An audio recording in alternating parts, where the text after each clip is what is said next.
He pasado incontables horas revisando informes policiales, transcripciones de entrevistas, detalles de autopsias y declaraciones públicas, en el caso John Bennett Ramsey, rastreando qué se dijo, cuándo y por quién.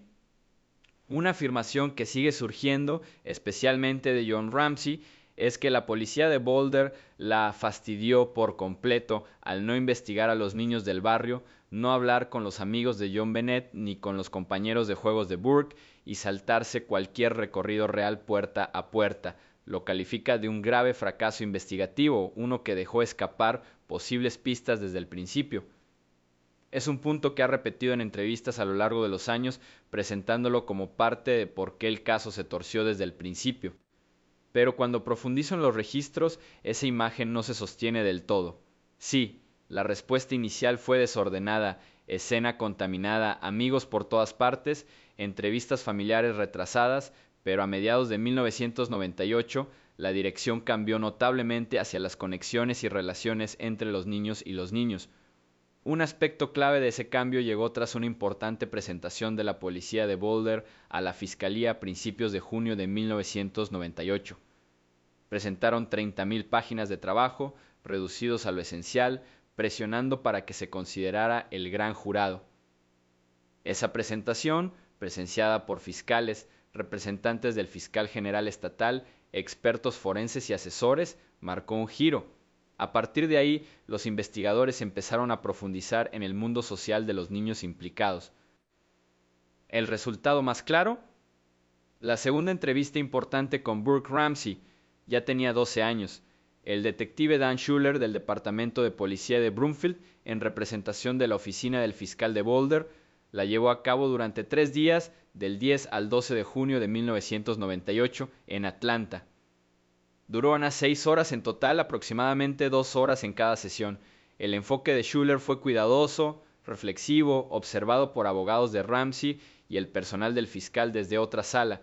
No se impusieron condiciones a él, según informes de la época. Esta sesión fue más profunda que muchas entrevistas con adultos, especialmente las anteriores con los padres. Schuller abordó mucho terreno con Burke, centrándose en detalles que estaban directamente relacionados con las pruebas e inconsistencias. Preguntó por la piña encontrada en el intestino delgado de John Bennett durante la autopsia, trozos sin digerir que indican que la comió unas horas antes de morir. El cuenco sobre la mesa del comedor tenía trozos de piña y una cuchara grande dentro. ¿Huellas en ese cuenco? Uno de Burke, otro de Patsy. No hay huellas de la propia John Bennett. Un vaso de té cercano llevaba las huellas de Burke. Tampoco hay huellas de John Bennett en el cristal. Los padres insistieron en que se fue directamente a la cama después de la fiesta de Navidad en casa de los White, sin mencionar ningún tentempié nocturno.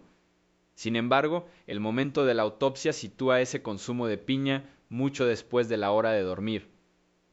Schuller le mostró a Burke una foto de la escena del crimen del cuenco. La respuesta de Burke fue vaga. Según los relatos de la sesión, no recordaba mucho al respecto. El detective insistió suavemente sobre por qué podría estar allí, quién podría haberla entregado, qué ocurrió después de que la familia volviera a casa. Burke no dio una explicación clara que coincidiera con la línea temporal. Ese desajuste de piña se convirtió en una inconsistencia fundamental. John Bennett se la comió recientemente, pero la historia familiar no dejaba espacio para ello. La entrevista se amplió a partir de ahí. Schuller exploró la huella de zapato high-tech en la bodega del sótano, cerca de donde se encontró el cuerpo. Burke había tenido botas similares, como confirmaron después amigos e incluso Fleet White en testimonios. Hablaron sobre el incidente anterior en el que Burke golpeó a John Bennett con un palo de golf, accidental, según él, pero que le dejó una marca en la cara. Schuller preguntó por un corazón dibujado en la palma de la mano de John Bennett, posiblemente un rotulador de un amigo o una actividad lúdica. Surgió el tema de amigo invisible, amigos especiales o intercambios de regalos entre los niños. Los nudos también llamaron la atención, el complejo garrote usado en el estrangulamiento, que algunos expertos dijeron que parecía ensayado, aunque otros señalaron que podría ser improvisado. No era una pregunta superficial. Schuller creó empatía, usó prompts abiertos y evitó liderar. Preguntó si los padres habían preparado a Burke. No, dijo Burke. Repasó recuerdos del día de Navidad, la fiesta, la rutina antes de dormir, el caos de la mañana siguiente. Burke describió la confusión mientras Patsy corría gritando y buscando. Se quedó en su habitación la mayor parte del tiempo, jugando con una Nintendo nueva. La profundidad aquí destaca mucho más indagadora en detalles a nivel infantil que en esfuerzos anteriores. ¿Por qué importa tanto esto? Porque desafía directamente la repetida afirmación de John de no prestar atención a los niños. En junio de 1998, la policía ya no ignoraba las relaciones infantiles, les estaban dando prioridad. La evidencia de la piña influyó en gran parte el momento de la digestión de la autopsia frente a las declaraciones familiares. Las huellas dactilares situaron a Burke y Patsy en contacto con el cuenco, pero no con John Bennett. No hay huellas de intrusos en ella. Ese cuenco permaneció intacto sobre la mesa en medio del frenesí, pero la familia afirmó no tener conocimiento de él esa noche. John Ramsey ha dicho en varios medios, como entrevistas sobre documentales y aniversarios, que la policía se obsesionó demasiado con él y Patsy rechazó ayuda externa y nunca sondeó adecuadamente a los niños del barrio. Señala al principio que no hay entrevistas de puerta en puerta ni de amigos con mujeres largas. Y los primeros días fueron difíciles. El enfoque se mantenía hacia adentro, la escena mal gestionada, pero tras la presentación de 1998 las cosas avanzaron. La entrevista de Burke demuestra que los investigadores siguieron los aspectos relacionados con los menores, aunque los resultados no arrojaron cargos. El gran jurado en 1998-1999 escuchó gran parte de esto, incluidos testimonios de testigos infantiles. Según se informa, los jurados votaron a favor de imputar a los padres por cargos menores como la negligencia infantil que contribuyó a la muerte, pero el fiscal Alex Hunter se negó a presentar la demanda. Esa decisión mantuvo el caso abierto, sin juicio. Es frustrante ver que persiste la narrativa de que los niños nunca fueron revisados. Los registros muestran lo contrario a mediados de 1998. La piña permanece como un hecho silencioso y terco, no digerido en su sistema, cuenco con huellas familiares, sin vínculo intruso. Burke era la persona lógica para preguntar por ello. Estaba despierto, las huellas coincidían, el snack alineado con sus favoritos según algunos relatos. Mi corazón está con John Bennett, 6 años, llena de vida, atrapada en algo que ningún niño debería afrontar, y a Burke, llamado a entrevistas con 12 años, respondiendo preguntas que ningún niño quiere. El caso se gestionó mal desde el principio, sí, pero el cambio ocurrió. ¿Cambia eso el panorama general? Complica la crítica de John, nos deja con más preguntas que respuestas. ¿Qué pasó realmente con esa piña? ¿Quién la preparó? ¿Quién comió con quién? ¿Por qué negarla? ¿Por qué no hay huellas de John Bennett si se lo comió? ¿Podrían haber surgido más entrevistas infantiles antes? Las incógnitas se acumulan. Los conocidos, como aquella sesión de 3 días con Schuller, muestran que la policía sí se volvió hacia el mundo infantil, aunque tarde. Es frustrante cómo encajan piezas y no se resuelven. ¿Qué opinas de que la línea temporal de la piña choque tanto con el cuento para dormir? ¿Te parece extraño el vago recuerdo de Burke sobre la foto del cuenco? Estos detalles permanecen por una razón. He pasado años persiguiendo cada hilo del caso John Bennett Ramsey, desde polvorientos informes policiales hasta recortes de periódico desvaídos, reconstruyendo lo que ocurrió en aquella casa de Boulder el 26 de diciembre de 1996. Es el tipo de mañana que empieza con una llamada frenética al 911 y termina con el cuerpo de un niño encontrado en una habitación oscura del sótano. Pero aquí está el hecho verificado e inquietante que se me quedó grabado. Fleet White Jr., un amigo cercano de la familia, registró ese mismo sótano solo minutos antes, abrió la puerta de la bodega y de alguna manera no vio la diminuta figura de John Bennett envuelta en una manta en el suelo. No la vio, pero cuando John Ramsey bajó poco después y abrió la misma puerta, la encontró de inmediato. Esa discrepancia ha alimentado susurros y sospechas durante décadas y es donde siempre empiezo cuando investigo el papel de los Whites. Permítanme retroceder y exponer a las personas aquí porque este caso trata sobre relaciones que se fracturaron bajo presión Fleet White Jr. era un empresario del petróleo y el gas, exitoso por derecho propio, con una familia que reflejaba a los Ramsey en muchos aspectos, acomodada, social, parte de la alta sociedad unida de Boulder. Su esposa Priscilla White estaba igualmente integrada en ese mundo, organizando reuniones y compartiendo fiestas con Patsy y John Ramsey. Las dos familias se conocían desde hacía años, uniendo lazos a través de excursiones en vela, quedadas de juegos para niños y eventos comunitarios. Sus hijos eran muy cercanos: Daphne White, 6 como John Bennett, y Fleet White III, de la edad de Burke. El día de Navidad de 1996 fue la casa de los White donde los Ramsey cenaron, una velada festiva sin rastro de la pesadilla que estaba por venir. Priscilla y Fleet eran el tipo de amigas que llamas primero en una crisis, que es exactamente lo que hizo Patsy esa mañana tras encontrar la nota de rescate. Corrieron hacia ellos, formando parte de un pequeño grupo que incluía a los Fernie y al pastor de los Ramsey, todos acurrucados en el caos cuando llegó la policía. Cuéntame esa línea temporal paso a paso, basándote en lo que muestran las pruebas y las declaraciones. Eran alrededor de las 5:52 am del 26 de diciembre cuando Patsy marcó el 911, con la voz quebrada al denunciar la desaparición de John Bennett y una nota de rescate exigiendo $118,000, curiosamente cerca del reciente bono de John. Los White recibieron la llamada poco después y llegaron a la casa de los Ramsey alrededor de las 6 de la mañana, junto con otros. La casa bullía, la policía asegurando la escena, amigos ofreciendo apoyo, Patsy destrozada en el suelo. Fleet, siempre el práctico, tomó la iniciativa desde el principio, llevó a Burke Ramsey, entonces de 9 años, a casa de los White para protegerlo del horror, un movimiento que tenía sentido en ese momento. De vuelta en casa de los Ramsey, mientras las horas se alargaban sin contacto con el secuestrador, la detective Linda Arndt sugirió a John y Fleet que registraran la casa en busca de algo fuera de lugar. Fleet bajó primero, solo, alrededor de la 1 p.m., revisó las habitaciones, incluida la bodega, un espacio pequeño y desordenado sin ventanas, con luz tenue de una sola bombilla. Abrió el pestillo, abrió la puerta, miró dentro, pero no vio nada fuera de lo común entre las cajas y los restos navideños. Lo cerró y siguió adelante. Minutos después, el John se hundió con el Fleet siguiéndolo. John abrió la misma puerta y allí estaba ella, John Bennett, atada, con un cordón al cuello, cubierta con una manta blanca de su cama. John la cogió en brazos, la subió escaleras arriba y la escena estalló en gritos y sorpresa. Ese momento en el sótano se convirtió en un punto de tensión.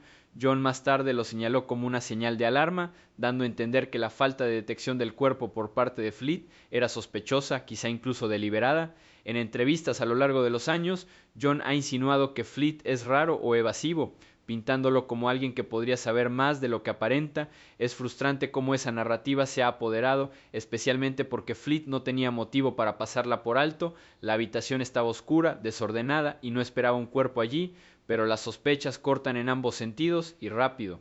Al día siguiente, Fleet empezó a cuestionar el comportamiento de los Ramsey, criticó a John por planear volar a Atlanta tan pronto después del descubrimiento, llevándose a la familia en medio de una investigación activa. ¿Por qué no quedarse y presionar más con la policía? Fleet consideró prematuras y extrañas las primeras apariciones en los medios, como la entrevista en CNN el 27 de diciembre, en la que los Ramsey suplicaron ayuda pero evitaron un interrogatorio profundo. Se preguntó en voz alta sobre su cooperación o la falta de ella con los investigadores, que ya se quejaban de entrevistas formales retrasadas y respuestas con abogados. El verdadero punto de inflexión estalló en el funeral de John Bennett en Atlanta, alrededor del 31 de diciembre de 1996. Los Ramsey volaron allí para enterrarla, escapando de la mirada de Boulder.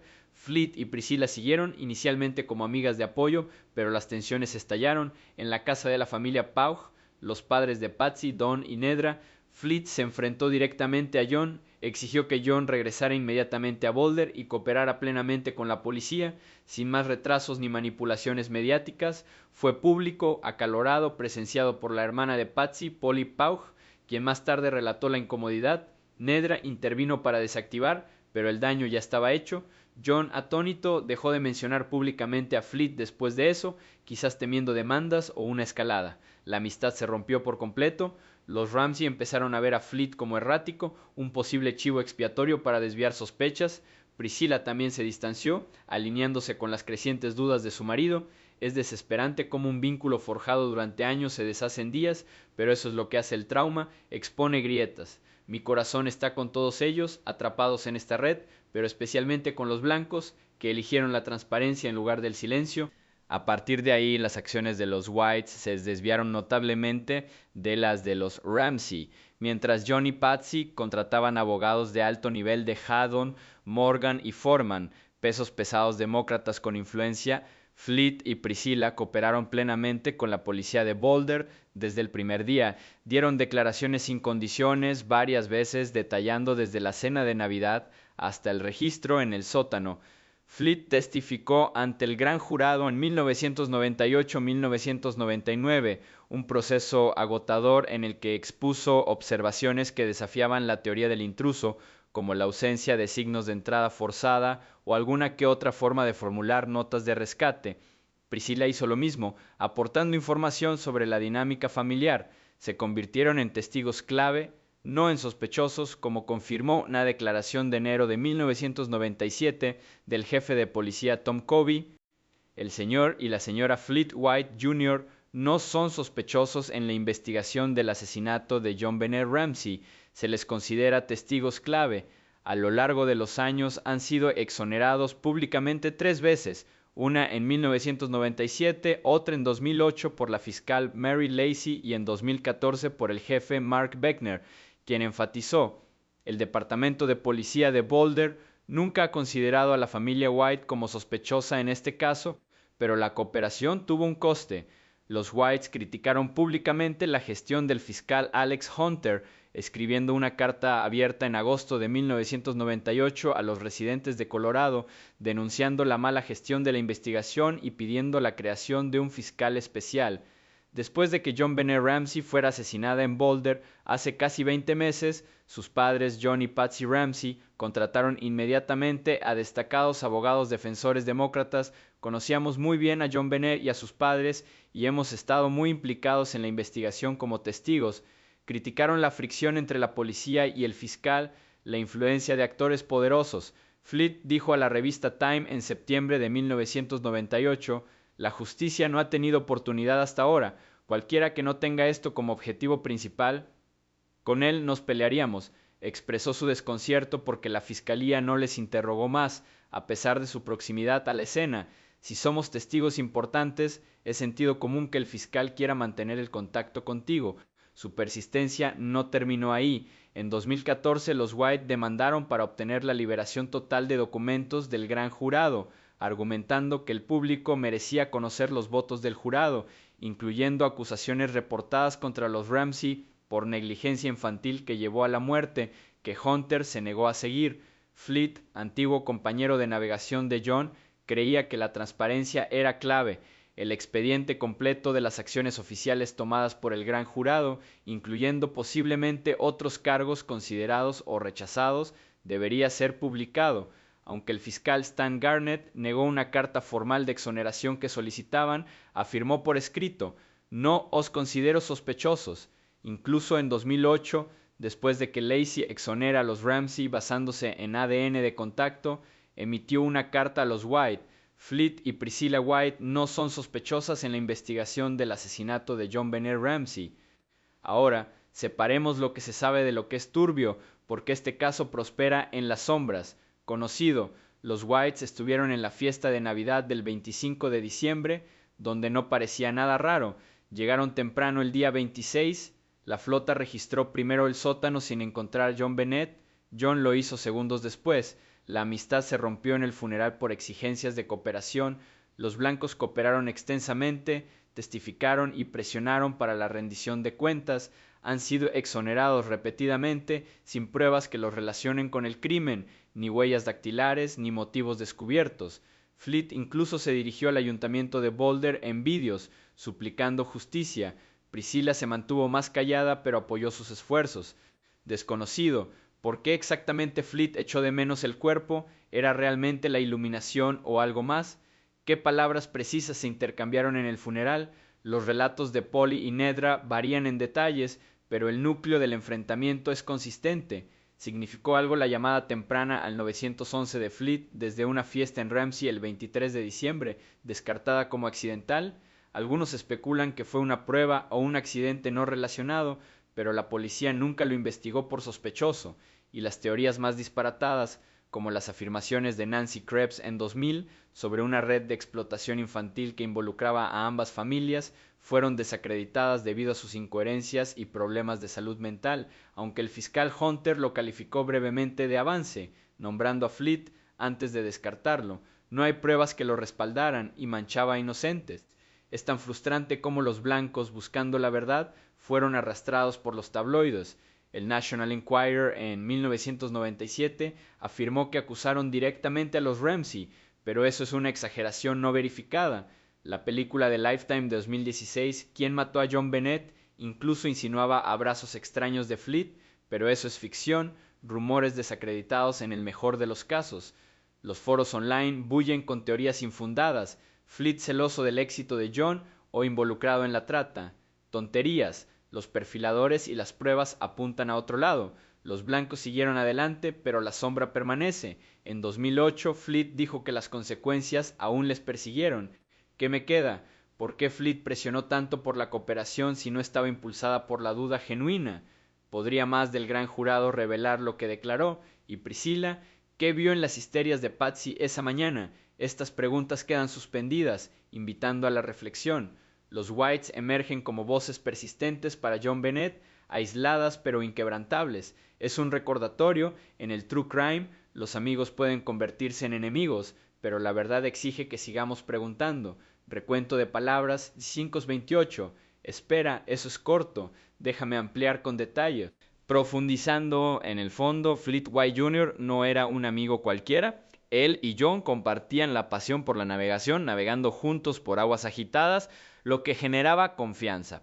Priscilla y Patsy se unieron por la maternidad, quizá por los concursos de belleza. John Bennett y Daphne como compañeras de juegos. Aquella cena de Navidad en casa de los White fue típica, niños jugando, adultos charlando, quizá haciendo referencia a películas como Nick of Time, que se emitían localmente con frases que hacían eco de la nota de rescate, pero entonces no hubo señales de alarma. El día 26, Priscilla consoló a Patsy entre sollozos mientras la flota se encargaba de la logística. Su registro en el sótano, los informes describen la habitación como de 6 por 4 pies, llena de botellas de vino y regalos de Navidad, interruptor de luz fuera, pero Fleet afirma que no lo encendió del todo, solo echó un vistazo. Los expertos dicen que la visibilidad era pobre, es posible no ver un cuerpo amontonado en las sombras. El descubrimiento de John encendió la luz, vio sus pies primero, entró corriendo. Tras el descubrimiento, Fleet volvió a llamar al 911. No, pero se quedó observando. En el funeral, su frustración alcanzó su punto álgido. Jeff Ramsey, el hermano de John, alarmado por la intensidad de Fleet, pero los detalles son difusos, Nedra interviniendo, Polly observando incómoda. Años después, la carta de White criticó duramente a Hunter. Todo esto nos ha resultado muy desconcertante, nada parece tener sentido. Apoyaron al detective Steve Thomas, que dimitió en señal de protesta. En la demanda de 2014 argumentaron que las páginas tachas mostraban acusaciones, pero que los documentos completos podrían revelar más. La negación de Garnett, aunque entiendo su deseo de una declaración pública, no creo que sea apropiado. Conocido, los blancos nunca contrataron abogados como los Ramsey, dieron ADN, huellas sin problema. Desconocido, si Fleet vio algo extraño en el sótano antes, ¿por qué no decirlo? O la visión completa de Priscilla sobre el estado de Patsy. Ampliando el distanciamiento, los tabloides afirmaron que los blancos acusaron a Ramsey de montaje, pero su carta se centró en el proceso, no en la culpabilidad. Fleet a Tyburn, solo queremos que se haga justicia para John Bennett. En foros, las preguntas sobre el 911 del 23 de diciembre llaman: Fleet marcó desde la fiesta de Ramsey, Susan Stein despidió a la policía. ¿Accidental o prueba? No hay pruebas que lo relacionen. Las afirmaciones de Krebs: ella alegó una red de abusos, pero desacreditó el escrito de revelación de Hunter, luego silencio. La vida de los blancos después se mudó, pero el caso persigue. 2008, las consecuencias del asesinato de John Bennett le siguen hasta hoy. Es alucinante cómo se convirtieron en parias por cooperar. Los vídeos muestran a la flota dirigiéndose al consejo con voz firme, exigiendo respuestas. Preguntas finales. ¿La confrontación de Fleet salvó o hundió el caso? ¿Y si se publicaran más documentos? Su papel, testigos convertidos en defensores, recordándonos que la justicia es esquiva. He pasado años siguiendo el caso John Bennett Ramsey a través de todos los registros públicos disponibles, desde declaraciones de la policía de Boulder hasta declaraciones de gran jurado, archivos de periódicos y testimonios de testigos. Pocas figuras destacan más que Fleet White Jr. y su esposa Priscilla, no como sospechosos, sino como testigos persistentes que se negaron a desvanecerse en el silencio. A diferencia de muchos en el círculo de los Ramsey, que guardaban silencio o se alineaban estrechamente con la familia, los blancos cooperaban abiertamente con las fuerzas del orden, hablaban críticamente cuando lo consideraban oportuno y luchaban por la transparencia mucho después de que los titulares se enfriaran.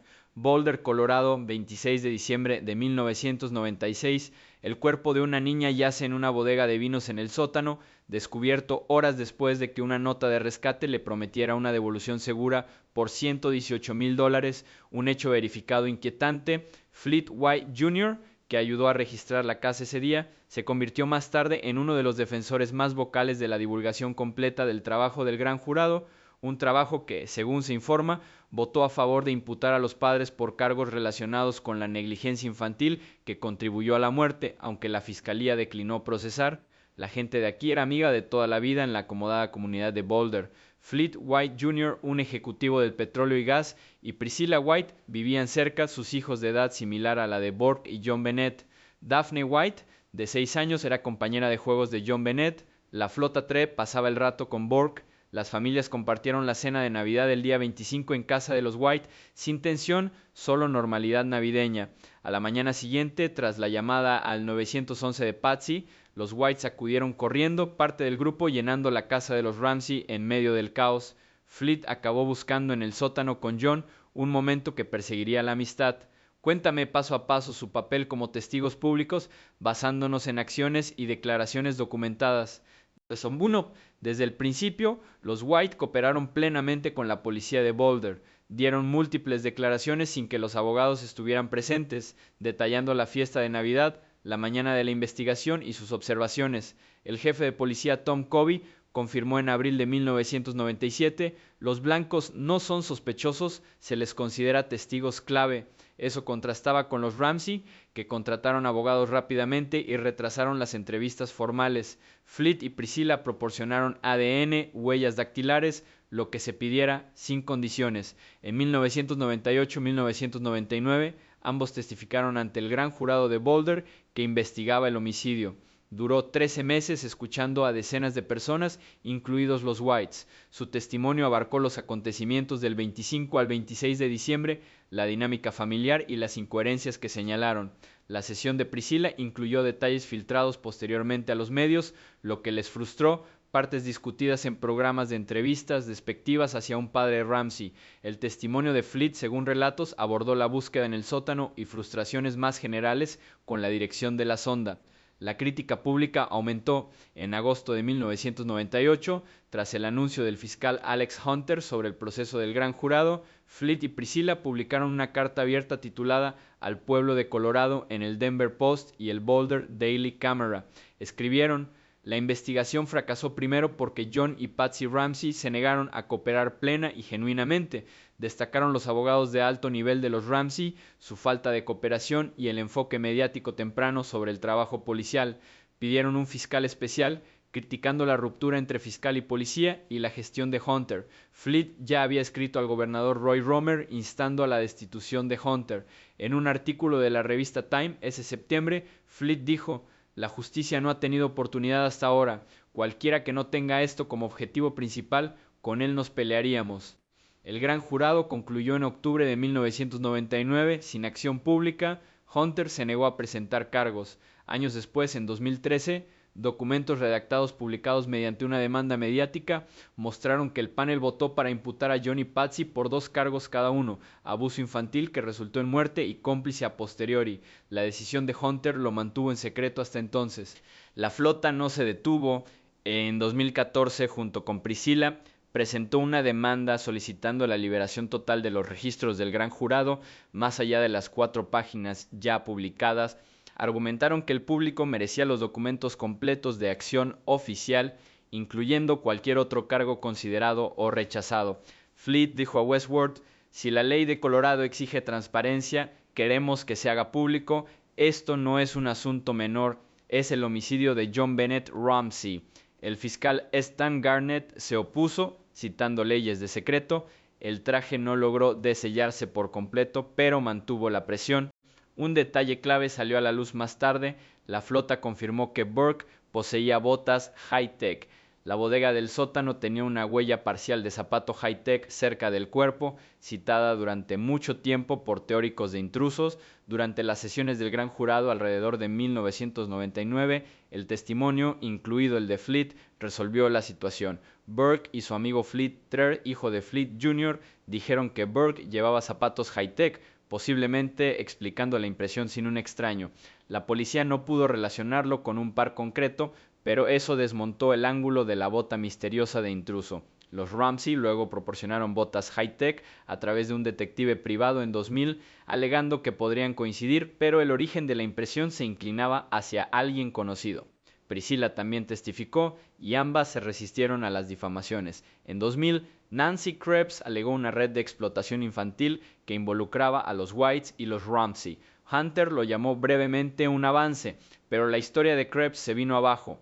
Incoherencias, afirmaciones previas no relacionadas, problemas de salud mental. La policía no encontró pruebas, fue desestimado. Los White demandaron por archivos relacionados con Krebs para limpiar su nombre, frustrados por las filtraciones. La policía de Boulder los exoneró repetidamente. 1997, Kobe, 2008, Mary Lacey tras el ADN de toque, 2014, Mark Beckner. El Departamento de Policía de Boulder nunca ha considerado sospechosos a la familia White. Queremos expresar nuestro agradecimiento por la cooperación de la familia White. Fleet respondió, agradecido, esperanzado de que aclarara su papel de testigos en medio de la liberación ante el gran jurado. Datos conocidos, cooperación total desde el primer día. Testimonio ante el gran jurado bajo juramento. Cartas públicas criticando a Hunter y pidiendo un fiscal especial. Demanda por transparencia ante el gran jurado. Confirmación sobre las botas high-tech de Burke alineándose con las pruebas. Múltiples exoneraciones sin vincular pruebas con el crimen. Desconocidos, contenido exacto de su testimonio ante el gran jurado, sellado, con filtraciones que les frustran. ¿Qué observaciones precisas llevaron a sus primeras dudas sobre la cooperación? Si más registros no sellados mostrarían consideraciones adicionales del panel. Es desesperante, es frustrante. Mi corazón está con John Bennett, vibrante, 6 años, desaparecida en una noche de horror, y para los blancos, la gente común sometida a un escrutinio extraordinario, eligiendo hablar cuando otros no lo hacían, surgen como voces firmes para la rendición de cuentas, incluso cuando el caso sigue sin control. Y si salieran los archivos completos del gran jurado, hablaría Fleet ahora, décadas después. Cambia su persistencia la forma en que vemos la influencia de los testigos en casos estancados. Estos están ahí, esperando ser reflexionados. Un hecho verificado inquietante. Mientras algunos amigos como los White se enfrentaron directamente a los Ramsey y cooperaron agresivamente con los investigadores, otros como John y Barbara Fernie empezaron a apoyar, pero poco a poco se fueron retirando al silencio sus dudas no expresadas públicamente. Las personas involucradas formaban parte del mismo círculo social unido de Boulder, familias acomodadas que asistían a la iglesia y que participaban activamente en la comunidad. John Ramsey y Patsy Ramsey vivían en una casa enorme en la calle 15 con sus hijos Burke, de 9 años, y John Bennett, de 6. John y Barbara Fernie eran amigos de toda la vida en círculos eclesiásticos y su conexión se profundizaba gracias a valores compartidos y eventos sociales.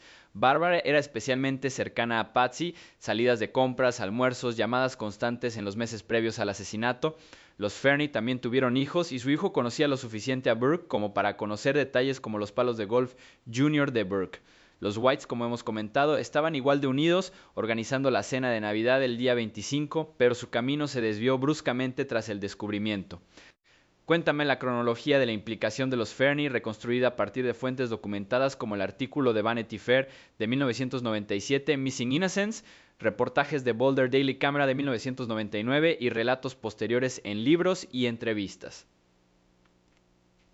26 de diciembre de 1996, temprano por la mañana, Patsy llama al 112 a las 5:52 am, informando de un secuestro. Los amigos llegan rápido, los White sobre las 6:20 am, acompañados poco después por John y Barbara Fernie. La casa se llena de gente. Policías, el pastor, defensores de las víctimas. Barbara permanece cerca de Patsy, ofreciéndole consuelo mientras Patsy se desploma de dolor. John Fernie ayuda a registrar la casa cuando la detective Linda Arndt pregunta, sube las escaleras mientras John Ramsey y Fleet White van al sótano. El cuerpo de John Bennett es encontrado alrededor de la 1 p.m. en la bodega. Los Fernie siguen apoyando en esas primeras horas frenéticas, formando parte del círculo interno que protege a la familia. Los días y semanas posteriores, Barbara y Patsy permanecen inseparables durante meses, comprando, hablando, llorando juntas.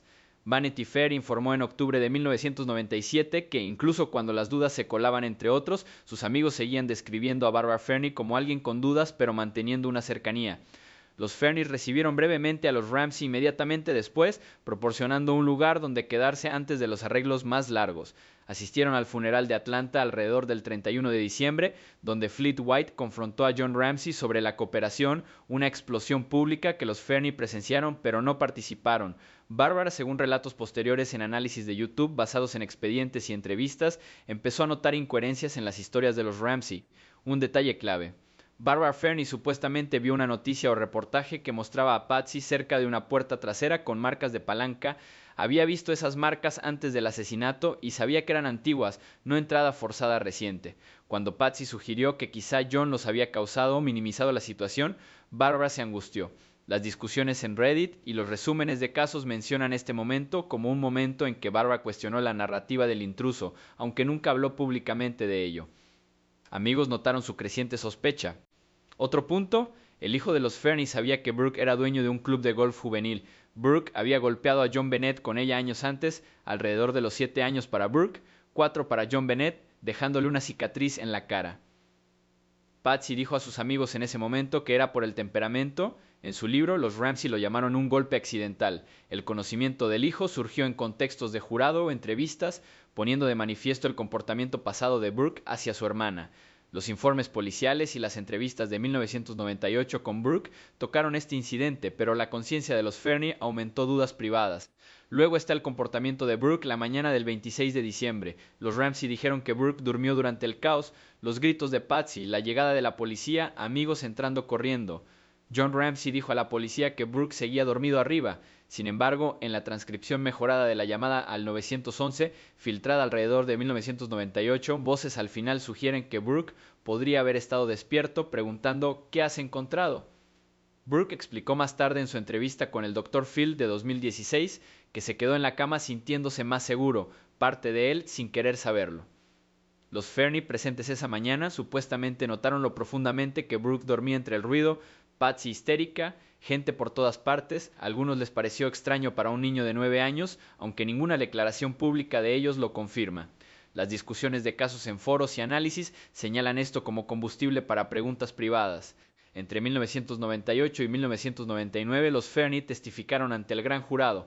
El Boulder Daily Camera informó el 19 de enero de 1999 que John y Barbara Fernie participaron en el acto secreto antes de las fiestas, compartiendo lo que vieron el 26 de diciembre y después. A diferencia del impulso agresivo de los White, cartas abiertas criticando al fiscal Alex Hunter, demanda para la liberación del gran jurado, los Fernie se mantuvieron discretos. Sin críticas públicas, sin entrevistas en los medios. The Daily Camera en 2001 señaló que mantenían un perfil mucho más bajo que los White, que se creía que aún apoyaban a John y Patsy, aunque se notaban grietas. Vanity Fair 1997, incluso Barbara Fernie, según amigos, empezó a tener dudas. Durante meses ella y Patsy habían sido inseparables, pero crecieron los escrúpulos.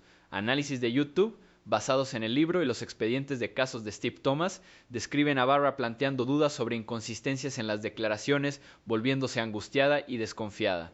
La amistad se enfrió, Barbara rompió lazos emocionalmente, mientras que John Fernie posiblemente se mantuvo cordial más tiempo. Compáralo directamente con los blancos. Fleet y Priscilla cooperaron plenamente. Declaraciones, testimonios ante el gran jurado, ADN.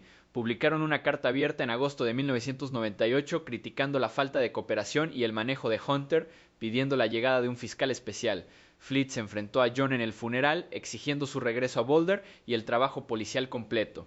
Demandaron en 2014 por transparencia ante el gran jurado. Fue exonerado repetidamente por la policía, 1997, 2008, 2014. Los blancos se hicieron públicos, sufrieron difamaciones, pero persistieron. Los Fernie, silencio. Testificaron en voz baja. No hay cartas abiertas, sin demandas. Posiblemente para evitar sospechas o enredos, mantenerse fuera del foco protegía a su familia. Hilos de Reddit señalan que los Fernie aguantaron más que los Whites, pero que finalmente se distanciaron, especialmente Bárbara después de detectar mentiras como las marcas de puertas. Los blancos se enfrentaron directamente. Los Fernie se retiraron en silencio. Datos conocidos. Fernis llegó a principios del 26 de diciembre, apoyados inicialmente por Bárbara cerca de Patsy durante meses. Testificó ante el gran jurado, marcas de palanca que Bárbara conoce como antiguas. Hijo al tanto del incidente del club de golf de Burke. Según relatos secundarios, se observó el profundo sueño de Burke en medio del caos, perfil bajo tras 10-97 a diferencia del activismo de los blancos. No hubo acusaciones públicas, pero la amistad se desvaneció. Desconocidos, palabras exactas en el testimonio ante el gran jurado sellado. Momento preciso en que las dudas de Bárbara se solidificaron. ¿Marcas de puertas? Otras observaciones. ¿Hablaban en privado con los blancos? ¿Por qué no hay un empuje público como el de Fleet? Es desesperante, es frustrante. Mi corazón está con John Bennett, llena de brillo, que se fue demasiado pronto. Y para estas familias, gente corriente que observa cómo su mundo se resquebraja bajo el escrutinio. Los blancos eligieron la confrontación como la verdad. Los Fernie eligieron la tranquilidad, quizá por la paz. Ambos caminos dejaron preguntas. ¿Y si los Fernie hubieran alzado? ¿Habrían salido a la luz más detalles? El silencio protege o oscurece. Estos permanecen, invitando a la reflexión. He pasado años recomponiendo estos detalles periféricos en el caso John Bennett Ramsey, esos que no siempre acaparan titulares, pero cambian de perspectiva discretamente cuando los alineas. Boulder, Colorado, 26 de diciembre de 1996. El cuerpo de un niño es encontrado en el sótano, atado y estrangulado, horas después de que se descubriera una nota de rescate divagante en la escalera trasera. Un hecho verificado inquietante, la redacción de la nota. Escuchad con atención. Evoca diálogos de una película que se emitió en Boulder la noche anterior, un detalle que han notado los invitados en casa de un amigo. La gente aquí está en los márgenes del círculo interno. Bill y Heather Cox fueron invitados de Fleet y Priscilla White la noche de Navidad de 1996. Los Whites recibieron a los Ramsey para cenar esa misma noche, festivo normal. Los Cox de California se alojaron en la casa de los White.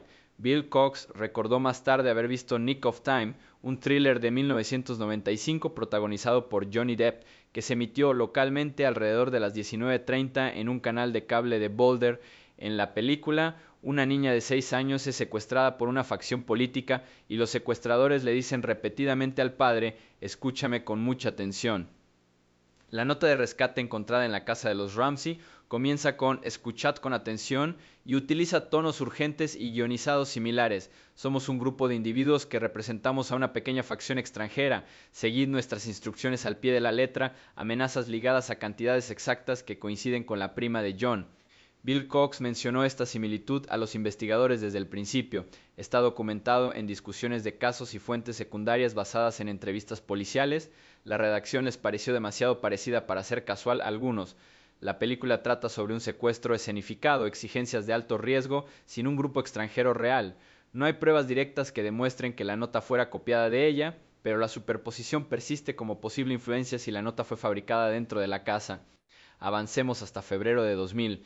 Nancy Krapes, una mujer californiana de veintitantos años, presenta afirmaciones explosivas. Ella alega que fue víctima de explotación infantil a largo plazo que involucraba a una red que incluía a miembros de la familia White, Fleet White Sr., padre de Fleet Jr. Y conexiones familiares con los Ramsey. Krapes dijo que sus abuelos eran amigos de Fleet Sr. y describió abusos rituales que reflejaban aspectos de las heridas de John Bennett. El fiscal Alex Hunter, aún en el cargo, se reunió con el abogado de Krapes, Lee Hill, y su investigador. Hunter entregó la información a la policía de Boulder y al FBI, calificándola públicamente como un posible gran avance en el caso Ramsey. Dijo al Boulder Daily Camera que era muy creíble y que merecía una investigación. Las noticias publicaban titulares que sugerían nuevas pistas, pero las afirmaciones se desmoronaron rápidamente. Krapes tenía un historial documentado de acusaciones previas, incluyendo contra familiares, con inconsistencias y preocupaciones de salud mental señaladas. La policía y el FBI no encontraron pruebas que lo corroboraran, ni vínculos con los Ramsey más allá de vínculos sociales lejanos, ni pruebas de ninguna red en Boulder los días 25 y 26 de diciembre de 1996. Las acusaciones fueron desestimadas por infundadas. Fleet y Priscilla White demandaron para acceder a archivos relacionados y limpiar sus nombres, frustradas por los daños. La policía de Boulder y posteriormente los fiscales reafirmaron que los Whites nunca fueron sospechosos. La historia de Krebs se desvaneció, recordada como una pista falsa que distraía y desperdiciaba recursos. Luego están las acciones de Alex Hunter años después.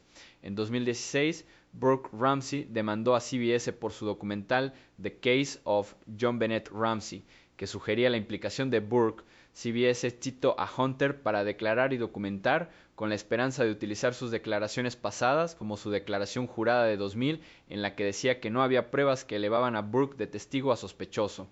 Hunter, retirado desde 2001 y con más de 80 años, se enfrentó a la citación. Su abogado argumentó que era una molestia, que interrumpiría su traslado anual a Hawái y que podría comprometer la investigación aún abierta. Se negó a testificar, alegando la privacidad para un caso activo y una posible futura acusación. La demanda se resolvió amistosamente a principios de 2019, sin detalles públicos sobre los términos, pero el abogado de Burke, Lynn Wood, la calificó de resuelta a satisfacción de todos. La negativa de Hunter suscitó preguntas. ¿Por qué invocar una investigación continua después de tantos años? ¿Era una cautela genuina o algo más protector? Por último, la teoría del intruso. Ha sido la posición de los Ramsey desde el primer día. Un desconocido entró por la ventana rota del sótano, cometió el crimen, dejó la nota y escapó sin dejar rastro, pero la evidencia la cuestiona en cada paso. No entraba barro ni suciedad desde fuera, a pesar del tiempo húmedo y de una ventana llena de hojas y escombros. No se arrastraron agujas de pino de árboles cercanos al interior, aunque supuestamente el asesino usó la ventana para entrar y salir. La propia ventana, rota antes por John, dijo durante un incidente de verano, pero la maleta situada debajo como escalón era inestable, demasiado ligera, demasiado alejada de la pared para que un adulto llevara a un niño en brazos prácticos. Las fotos y reconstrucciones de la escena del crimen muestran que se tambalea. Los expertos declararon que no podía soportar el peso de forma fiable.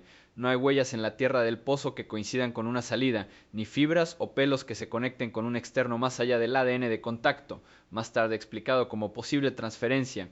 La longitud de la nota, más de 2 páginas, elementos de caligrafía practicados, no encaja con un intruso asustado que agarra papel en el acto. Datos conocidos, el paralelo de Nick of Time i Medtech collaborativt har været consolideringsbiskonfino que un señalado por Bill Cox al principio.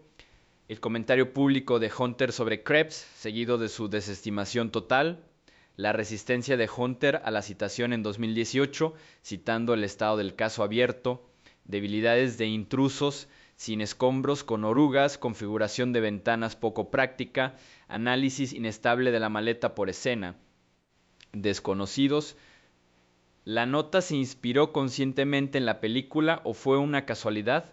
¿Qué convenció exactamente a Hunter Krebs para merecer el revuelo público y luego la caída silenciosa? ¿Por qué mantener continuo en 2018 si no hay contactos activos? ¿Podrían más archivos sin sellar aclarar estos caminos secundarios?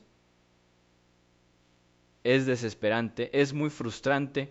Mi corazón está con John Bennett, una niña pequeña con grandes sueños, perdida en un enredo de engaños y medias pistas. Estos elementos no lo resuelven, pero muestran cómo se acumularon distracciones, cómo las decisiones de un DA resonaron durante décadas. ¿Y si la observación de los Cox se hubiera insistido más? ¿La postura posterior de Hunter insinúa asuntos pendientes? Estas preguntas están ahí, pacientes esperando a que alguien siga escuchando. He pasado años revisando documentos judiciales, informes policiales, transcripciones del gran jurado y recortes antiguos de prensa sobre el caso John Bennett Ramsey, entrevistando fuentes cuando pude y reconstruyendo cómo las amistades se fracturaron bajo el peso de la sospecha. Boulder, Colorado, 26 de diciembre de 1996. El cuerpo de una niña de 6 años yace oculto en una bodega de vinos en el sótano, descubierto por su padre apenas unos minutos después de que un amigo cercano de la familia registrara en ese mismo espacio oscuro y no viera nada. Ese vistazo fallido en las sombras despertaría dudas que convirtieron aliados en adversarios, dividiendo a quienes hablaban de quienes se deslizaban al silencio. Las personas en el centro de esto eran ordinarias en su riqueza, las familias de clase media alta de Boulder unidas por la iglesia, los niños y la comunidad. John y Patsy Ramsey, originarios de Atlanta, construyeron una vida en una extensa casa de los años 20 en la calle 15. John dirigía una exitosa empresa tecnológica. Patsy, una ex reina de belleza, se centró en la familia y el voluntariado. Sus hijos, Burke, de 9 años, callado y aficionado a los videojuegos, y John Bennett, vibrante con 6 años, ya una estrella de certámenes con una sonrisa contagiosa.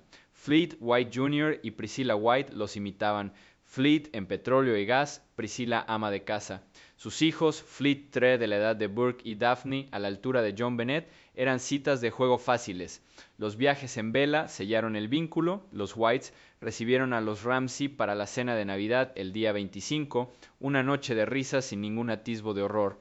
Luego los Fernie, John Fernie, inversor inmobiliario, y Barbara Fernie, confidente de Patsy durante almuerzos y secretos compartidos. Su hijo conocía bien a Burke, consciente de sus palos de golf juveniles y de sus hábitos de madrugador. Ambas familias, los White y los Fernies, corrieron al lado de los Ramsey aquella fatídica mañana, parte de un pequeño círculo llamado Antes del Amanecer. Compartían el caos, la histeria de Patsy, la nota de rescate exigiendo $118,000, la policía merodeando. Sin embargo, a medida que el caso se prolongaba, sus caminos se separaron, los Whites vocales e inflexibles, los Fernies retirándose al silencio. Cuéntame la línea temporal basándome en lo que revelan las pruebas y declaraciones. El día de Navidad de 1996 transcurre con normalidad. Los Ramsey cenan en casa de los White, con piña servida, quizás, aunque eso es debatido. Los niños juegan, los adultos charlan, se dirigen a casa sobre las 9 de la noche, John Bennett dormida en el coche, llevada a la cama por John, o eso dice la historia. A primera hora de la mañana siguiente, a las 5:52, Patsy encuentra una nota de rescate de 2 páginas y media en la escalera trasera, guionizada y extraña.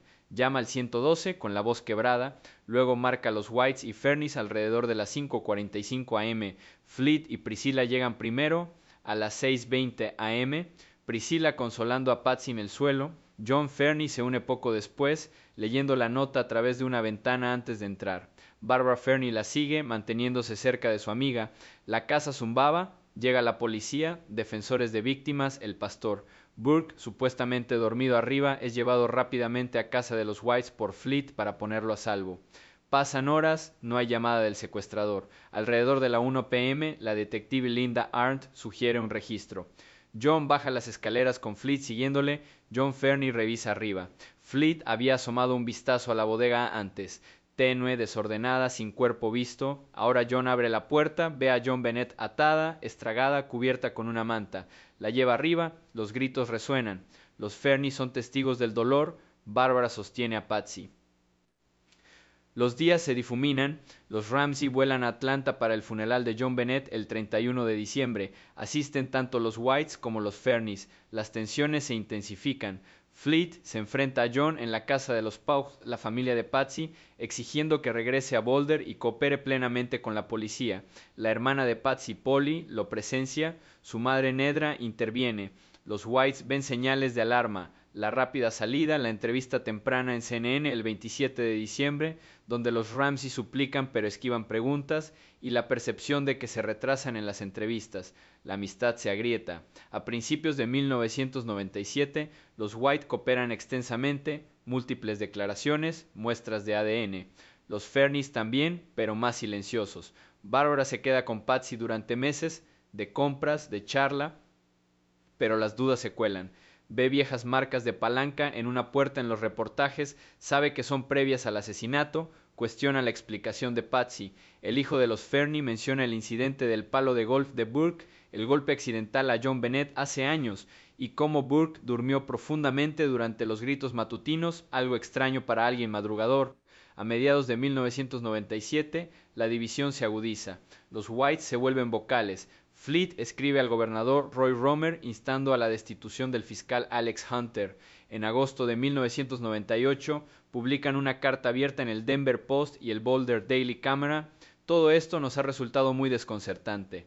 Nada parece tener sentido, critican duramente a los abogados de los Ramsey, la ruptura entre DA y policía, piden un fiscal especial. Los Fernie, no hay tal protesta. Testifican ante el gran jurado a finales de 1998, ambas familias lo hacen, compartiendo observaciones del 26 de diciembre, pero los Fernie mantienen los perfiles bajos, sin medios, sin cartas, la amistad con los Ramsey se apaga, Bárbara corta lazos emocionalmente, angustiada por las incoherencias. Los puntos de inflexión cambian el guión. Primero, la búsqueda en el sótano. Fleet no encuentra el cuerpo, John lo encuentra al instante, John más tarde lo llama una señal de alarma, insinuando que Fleet es raro, pero las dudas de Fleet se encienden, cuestiona el vuelo a Atlanta, manipula los medios. En el funeral, su confrontación pone fin al vínculo, los Ramsey lo etiquetan como errático, un chivo expiatorio. Segundo, gran jurado, 1998-1999. Los blancos testifican plenamente, promueven la transparencia. Fleet demanda en 2014 para obtener la liberación completa de los registros, revelando que el panel votó para imputar a padres por negligencia infantil que llevó a la muerte. Hunter declina. Los Fernies también testifican, pero desaparecen de la vista, sin demanda, sin presión pública. Tercero, las afirmaciones de Nancy Krebs de 2000, una acusación desacreditada de una cadena que difama a ambas familias. Los blancos luchan por expedientes para limpiar los nombres. Fernies guarda silencio, quizá evitando el vórtice. Lo que sí sabemos con certeza, ambas familias son igual de cercanas antes del asesinato. Anfitriones navideños, confidentes. Ambos presentes el 26 de diciembre ayudando en la búsqueda. Ambos testigos del gran jurado. Los blancos fueron exonerados repetidamente 1997 por el jefe Kobe, 2008 por la fiscal Mary Lacy y 2014 por el jefe Mark Beckner. Fernies también, aunque menos destacados. El activismo de los blancos, cartas, demandas, discursos en los ayuntamientos.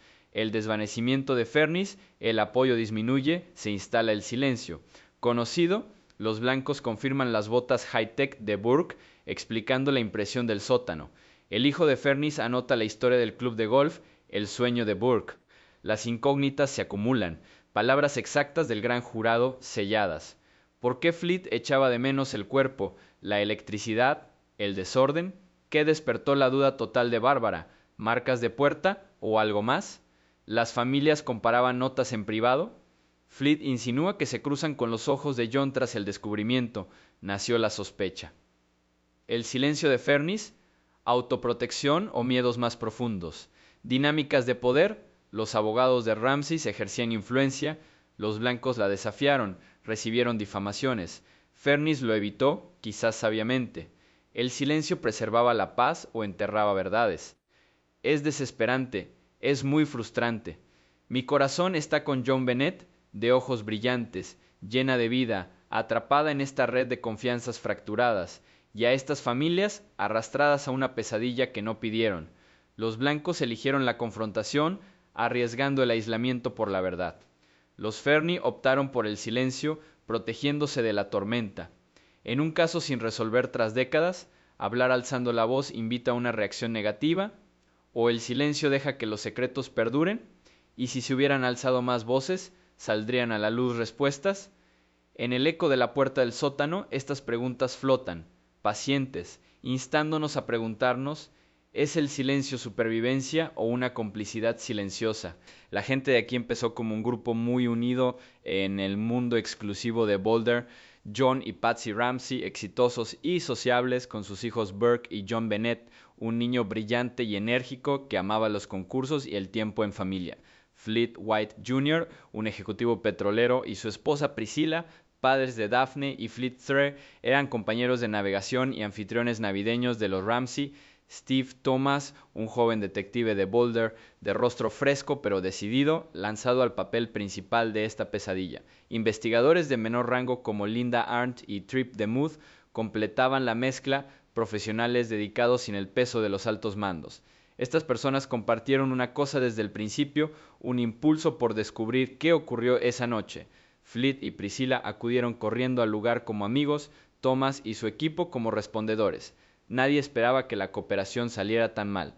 Cuéntame la cronología reconstruida a partir de informes policiales, documentos del Gran Jurado y declaraciones públicas. Día de Navidad de 1996, los Ramsey cenan en casa de los White alegres, los niños jugando, sin señales de alarma. Vuelven alrededor de las 21 al rito. John Bennett se va a la cama, o eso dicen los relatos. A las 5:52 de la mañana siguiente, Patsy llama al 112, nota de rescate en mano. Fleet y Priscilla llegan a las 6:20 am apoyando en medio del frenesí. Steve Thomas es llamado más tarde ese día. La prórroga navideña se convierte en una lucha que define su carrera. Arndt, el primer detective en llegar al lugar, observa la extraña calma en partes de la casa. Amigos buscando, Fleet revisa primero el sótano, pero no ve el cuerpo en la penumbra del desorden. John la encuentra poco después atada, con un cordón alrededor del cuello, una manta encima. Estalla el caos. Los días pasan. Los blancos hacen declaraciones inmediatamente sin que los abogados bloqueen. Thomas se lanza de lleno, entrevistando, persiguiendo pistas. A principios de 1997 las dudas se cierran. Los blancos cuestionan el rápido vuelo de Ramsey a Atlanta, el primer anuncio de CNN. En el funeral del 31 de diciembre, Fleet se enfrenta a John, regresa, coopera plenamente. Se rompe el vínculo. Thomas insiste en que pidan cheques de intruso, pero choca con muros. Ramsey contrató abogados con el poderoso bufete Haddon, Morgan & Foreman, vinculados a los círculos del fiscal. Priscilla apoya a Fleet, ambos cooperando sin descanso. Investigadores menores como DeMuth, fiscal, instan a investigar más a fondo a la familia, pero se enfrentan a la resistencia de la oficina del fiscal Alex Hunter. Mediados de 1997, Thomas dimite en señal de protesta, escribiendo una carta criticando la gestión del fiscal, la política sobre el trabajo policial. Los blancos coinciden con esto, escribiendo al gobernador Roy Romer para la destitución de Hunter. 1998 se reúne el Gran Jurado. Los blancos testifican plenamente. Thomas ofrece ideas desde fuera. La carta abierta de Fleet en papel cierra la grieta. 1999. Cierre del jurado. Vota para imputar a los padres por cargos de negligencia según filtraciones. Hunter declina. 2000. Las afirmaciones salvajes de Nancy Krebs impactan, brevemente promocionadas por Hunter como revelación, difamando a los blancos. Ellos se defienden y demandan por los archivos. Thomas publica su libro, John Bennett, dentro de la investigación del asesinato de Ramsey, detallando el mal manejo. Los investigadores inferiores se desvanecen, algunos son reasignados o silenciados por la burocracia. 2008. La fiscal Mary Lacy exculpa a Ramsey mediante ADN de contacto, pero los blancos presionan para que consigan su propia carta de exoneración, concedida afirmando testigos no sospechosos. 2014. Fleet demanda para obtener la liberación completa ante el Gran Jurado, destacando votos ocultos. Steve Thomas se mantiene activo en los medios criticando. A lo largo de todo, estos colaboradores son etiquetados, los blancos como raros u obsesivos, Thomas como rebelde y los de baja categoría como demasiado entusiastas. Los puntos de inflexión lo cambiaron todo. Primero, la confrontación en el funeral. La exigencia de cooperación de Fleet, presenciada por la familia, pone fin a la amistad. La distancia de Ramsey, quizá temiendo las observaciones de Fleet. Priscilla, normalmente más callada, se alinea y ambas se convierten en defensoras incansables. Segundo, la carta de dimisión de Thomas de agosto de 1998, pública y mordaz de repente. El fiscal de distrito electo ha lastrado este caso. Expone la división entre DEA y policía, pero pinta a Thomas como descontento, lo que le hace perder aliados. Tercero, las acusaciones de Krebs en 2000. El hype de Hunter nombra a Fleet, pero el rechazo deja manchas. La demanda de White destaca cómo la franqueza invita a los ataques. Cuarto, publicación del documento del Gran Jurado de 2013 mediante demanda mediática. La presión de Fleet ayuda, pero demanda más en 2014, argumentando transparencia. Resistencias del sistema, la demanda fracasa, pero subraya cómo los testigos más vocales quedan marginados. Lo que sí sabemos con certeza, los blancos cooperaron desde la primera hora, declaraciones, ADN, Gran Jurado. Autorizado 3 veces, 1997 por el jefe Kobe, 2008 por Lacy, 2014 por Beckner. Thomas lideró la investigación inicial, dimitió por cuestiones éticas, su libro respaldado por registros de evidencias, investigadores menores como Arndt señalaron la contaminación de la escena, DeMuth presionó para conseguir órdenes de arresto bloqueadas por los altos mandos, todos carecían de abogados poderosos, Ramsey tenía élites influyendo en DEA, La franqueza llevó al aislamiento, los blancos perdían amigos, manchados en tablas, Thomas enfrentó demandas y su carrera afectada, otros reasignados. Los desconocidos se acumulan mucho. ¿Por qué Hunter hizo la publicidad a Krebs y luego lo dejó pasar? ¿Protegiendo a quién? Palabras exactas del gran jurado de Whites, selladas. Se enterraron deliberadamente los informes de los investigadores inferiores, fallo en el sótano de la flota, relámpagos o nervios. ¿Cuánto influyó Ramsey en las narrativas legales contra los colaboradores? Es desesperante, es muy frustrante. Mi corazón está con John Bennett, llena de vida, su historia retorcida por estas fracturas. Y a los blancos, Thomas, esos investigadores, buena gente atrapada en una máquina que devora a los que hablan abiertamente. Este patrón no es exclusivo de Boulder, mira otros casos importantes en el juicio de O.J. Simpson de 1995. El detective Mark Foreman cooperó profundamente, pero su racismo pasado, revelado, le convirtió en una carga. La acusación se distancia, la defensa fue demolida, dijo la verdad con las pruebas, pero se convirtió en la amenaza, aislado tras el juicio. O los Central Park Five, 1989. Los investigadores solicitaron confesiones, pero cuando el ADN exoneró a los adolescentes en 2002, quienes interrogaron al principio, como la fiscal Nancy Ryan, sufrieron represalias por parte del sistema que se aferraba a las narrativas. Ryan Franco fue apartado al principio. En el caso West Memphis 3, 1993, la testigo Vicky Hutchison cooperó, pero su historia en evolución la convirtió en un objetivo. Los fiscales la desacreditaron cuando surgieron inconsistencias, empujándola a pesar del valor inicial. ¿Por qué ocurre esto? En casos importantes, el sistema, fiscales, mandos policiales, incluso los medios, prefieren narrativas controlables. Los testigos que hablan abiertamente interrumpen, dicen demasiado, filtrándose a la prensa o criticando, como el libro de Thomas o las cartas de Whites.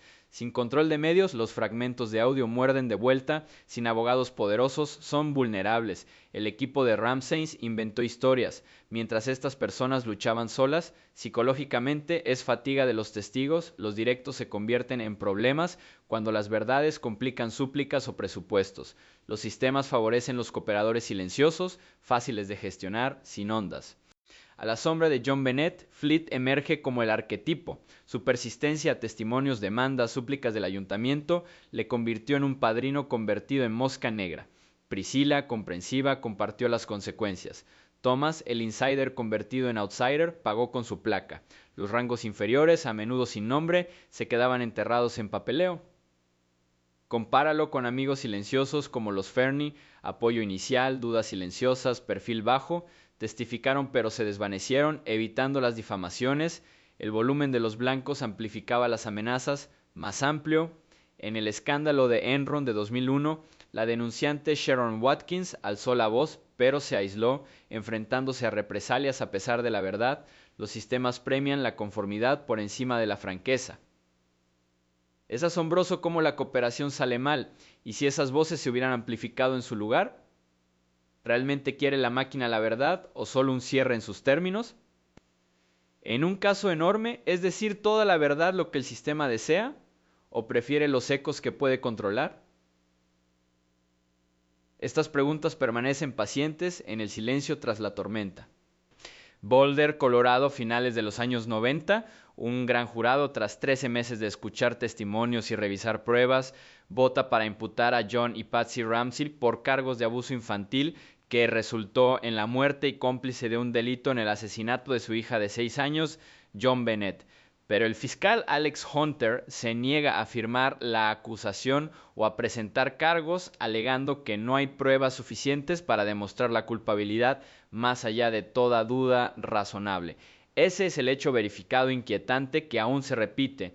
Un panel ciudadano ve causa probable para procesar, pero el fiscal electo la anula, impidiendo que el caso llegue jamás a la sala de juicios. Las personas aquí estaban en el centro de una de las investigaciones más escrutadas del true crime estadounidense moderno.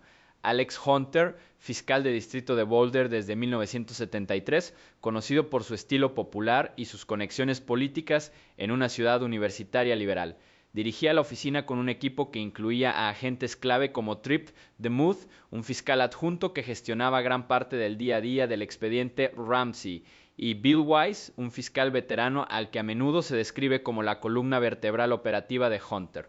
Al otro lado estaban los detectives de la policía de Boulder, liderados por figuras como Steve Thomas, que presionaron con fuerza por un escrutinio centrado en la familia tras la contaminación de la escena y las entrevistas retrasadas. La ruptura entre la fiscalía y la policía se volvió legendaria. La policía consideraba que Hunter era demasiado cauteloso, demasiado influenciado por expertos defensores.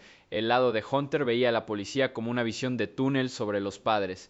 Cuéntame la cronología reconstruida a partir de documentos judiciales, acusaciones publicadas, informes de prensa y declaraciones públicas. El asesinato ocurre el 26 de diciembre de 1996, sigue el caos inicial, escena del crimen contaminada, amigos y familiares deambulando, nota de rescate encontrada pero ninguna llamada de seguimiento.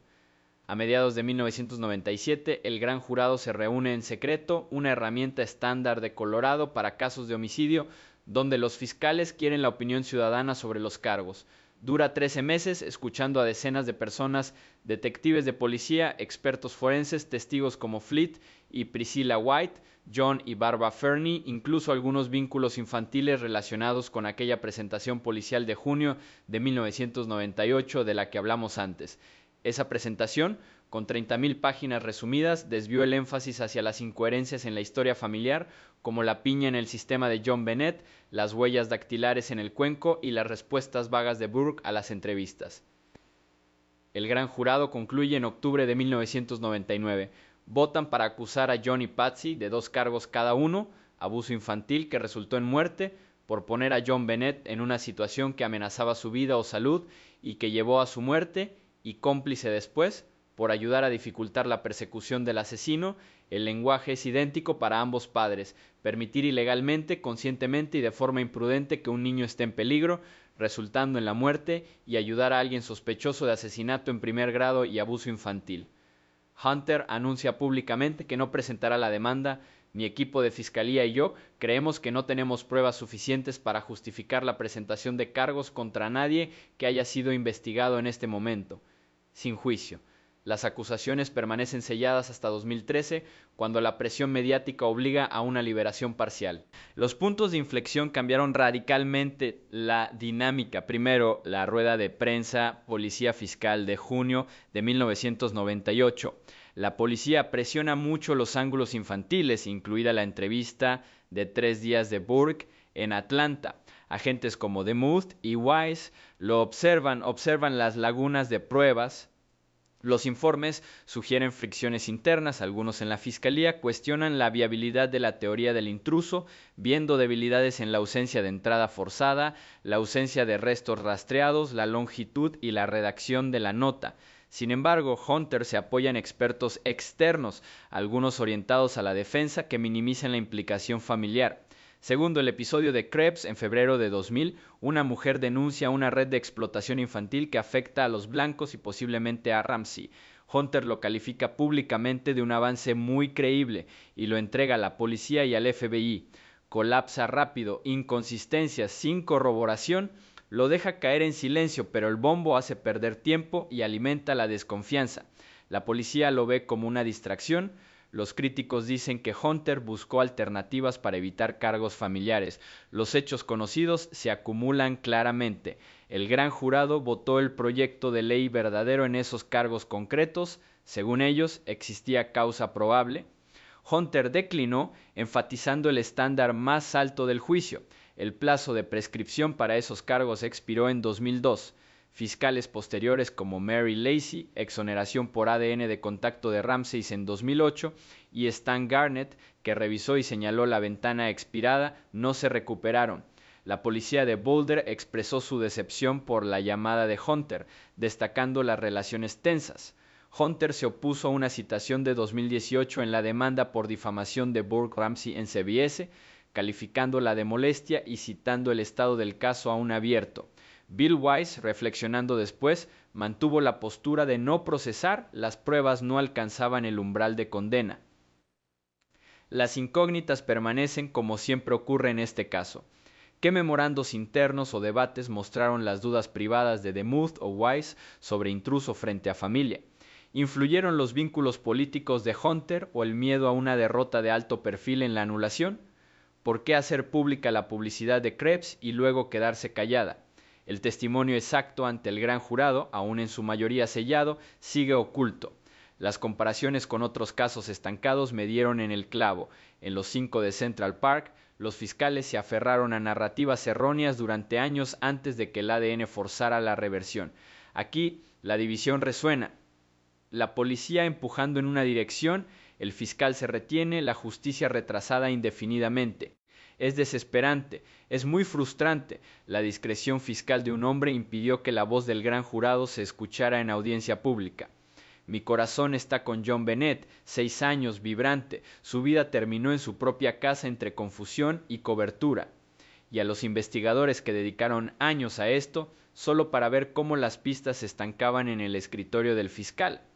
La ruptura permitió que las tensiones crecieran, quizás dejando escapar posibles pruebas o que las teorías se endurecieran sin cuestionar. Y si Hunter hubiera firmado, un juicio habría aclarado la piña, la nota, la huella del sótano o debilidades expuestas que se desmoronaban bajo la cruz. ¿La cautela de un fiscal protege al sistema o protege a los poderosos? Estas preguntas quedan ahí, pacientes, esperando ser reflexionadas. Si este artículo te ha llegado, si sigues investigando el caso John Bennett como yo, deja un like, compártelo con alguien obsesionado con los detalles y comenta abajo. ¿Qué opinas de la decisión de Hunter de anular el gran jurado? ¿La división entre fiscales y policías condenó el caso o fue la decisión correcta dadas las pruebas? Sigamos con la conversación.